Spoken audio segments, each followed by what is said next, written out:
हाँ जी, नेक्स्ट है आपका टेंथ सॉरी। अब देखो यहाँ पे आपको एक फिगर बनाई हुई है, बॉक्स सा बना हुआ है। इसमें कितने इक्वल पार्ट्स हैं? 10 इक्वल पार्ट्स में कहता है इसको डिवाइड किया गया। पूरे बॉक्स को 1 2 3 4 5 6 7 8 9 10 इक्वल पार्ट्स में डिवाइड कर लिया। अगर हम इक्वल पार्ट्स हैं और टोटल 10 था, दैट मीन्स हर पार्ट जो है टोटल का कितना पार्ट है? 1/10 है। यहाँ लिखा है each part represent 1/10 of the whole figure. हर पार्ट जो है 1/10 पार्ट है होल फिगर का।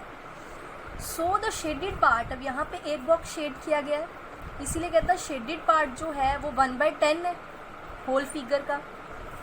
It is written as 0.1। इसको आप 0.1 भी लिख सकते हो। ठीक है जी, लिखोगे आप 0.1 और रीड करोगे 0.1। आपने ये जो चीज़ है डेसिमल को चेंज करना, फ्रैक्शन को डेसिमल में कैसे चेंज करते हैं, आपने 5th क्लास में भी सीखा था कि आप चेक करते हो नंबर ऑफ़ ज़ीरोज़ कितनी है डिनोमिनेटर में। तो जितनी ज़ीरोज़ होती थी राइट हैंड से स्टार्ट करते थे और लेफ़्ट तक जाते थे। जितनी ज़ीरोज़ आती थी उतने नंबर राइट से छोड़कर हम उसके आगे डेसिमल्स यूज़ करते थे।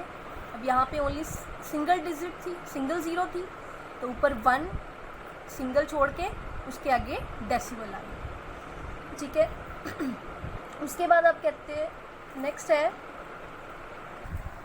अब जैसे यहाँ पे एक और नेक्स्ट फिगर है, इसमें भी सेम बॉक्स है, इक्वल पार्ट्स में फिर से इसको डिवाइड कर दिया और फिर से 10 इक्वल पार्ट्स लिए।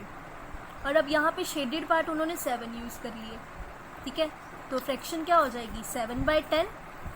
7 मीन्स इतने शेडेड है और जितना टोटल है 7/10 हो गई। और रीड कैसे करोगे? अब ये बन जाएगा 0.7, तो रीड हो गई, मतलब ये हो गया 7th पार्ट हो गया, 7/10 पार्ट हो गया, 7/10 हो गया ना ये उसका।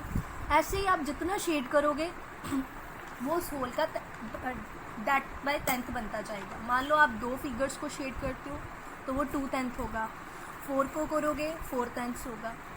ऐसे आप टेंथ्स का यूज़ कर दो। नेक्स्ट है हंड्रेड्स। ठीक है जी, नेक्स्ट में हंड्रेड्स कैसे है? फिर से उन्होंने एक फिगर लिया और इसको 100 इक्वल पार्ट्स में डिवाइड कर दिया। इक्वल पार्ट्स 100 है। ठीक है, तो एक पार्ट उन्होंने शेड किया, तो इस शेडेड पार्ट की फ्रैक्शन क्या आएगी? 1/100। और इसको लिखोगे कैसे? 0.01, क्योंकि अब जो था डिनोमिनेटर में नंबर ऑफ ज़ीरोज़ 2 थी, तो आपको न्यूमिनेटर में राइट से 2 डिजिट्स छोड़ के डेसिमल लगाना था। तो 1 डिजिट तो गिवन थी, दैट इज़ 1, और एक मिसिंग थी, तो उसके लिए हमने यूज़ कर लिया 0 और फिर उसके आगे आ गया डेसिमल। अब इसको कैसे रीड करोगे? 0.01। और ये कितना पार्ट है? 100 पार्ट है।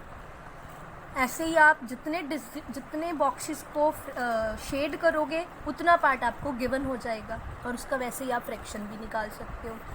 सिमिलरली थाउजेंड्स के लिए, थाउजेंड्स में भी सेम होगा। एक फिगर को आप 1000 इक्वल पार्ट में डिवाइड करोगे और फिर जितने पार्ट शेड करोगे उतने के लिए आप फ्रैक्शन रीड कर लोगे। और वैसे ही आप नंबर ऑफ़ ज़ीरोज़ काउंट करके नंबर ऑफ़ डिजिट्स जो है न्यूमिनेटर में राइट हैंड से छोड़ना स्टार्ट करोगे और फिर डेसिमल अप्लाई करोगे। नेक्स्ट है reading and writing decimal numbers. कहता है डेसिमल नंबर को रीड और राइट कैसे करते हो? तो यहाँ पे जैसे उन्होंने फर्स्ट लाइन में लिखा है, decimal consist of 2 parts separated by a decimal point. Decimal number के 2 पार्ट्स होते हैं जो एक डेसिमल से सेपरेट होते हैं एक दूसरे से। ठीक है, decimal point is represent by a period और अ डॉट। उसको हम डेसिमल को कैसे डिनोट करते हैं? पीरियड और अ डॉट से। तो डेसिमल के लेफ्ट वाला पार्ट हो गया होल नंबर पार्ट, डेसिमल के राइट वाला पार्ट हो गया डेसिमल पार्ट। और रीडिंग में आपको पहले भी बता चुकी हूँ कि जब हम कहते हैं रीड करते हैं या डेसिमल नंबर को राइट करते हैं तो लेफ़्ट वाले पार्ट को हम रीड करते हैं एज अ होल नंबर और राइट वाले पार्ट को हम रीड करते हैं इंडिविजुअल डिजिट्स से। फॉर एग्जांपल एक नंबर है 489.97, तो रीड कैसे करोगे? अब डेसिमल के लेफ़्ट वाला पार्ट उसको as a whole number read करना है, तो 489 मतलब 489 डेसिमल और पॉइंट। अब डेसिमल के राइट वाला पार्ट उसको इंडिविजुअली रीड करेंगे डिजिट्स को, सो वो बन गया 97। तो पूरे नंबर का नेम क्या है? 489.97। ऐसे आप बहुत सारे नंबर्स को रीड कर सकते हो। क्या करना है आपने रीडिंग के टाइम पे, जो आपका डेसिमल से लेफ्ट वाला पार्ट है उसको as a whole number read करना है, जैसे आप काउंटिंग में रीड करते हो होल नंबर को, और डेसिमल के राइट वाला जो पार्ट है उसको इंडिविजुअली पर डिजिट्स का नेम लिखना है। जैसे 97 है तो 97, 326 326। ठीक है जी, ये था आपका चैप्टर 5 की स्टार्टिंग, इंट्रो प्लस एक्सरसाइज 5.1।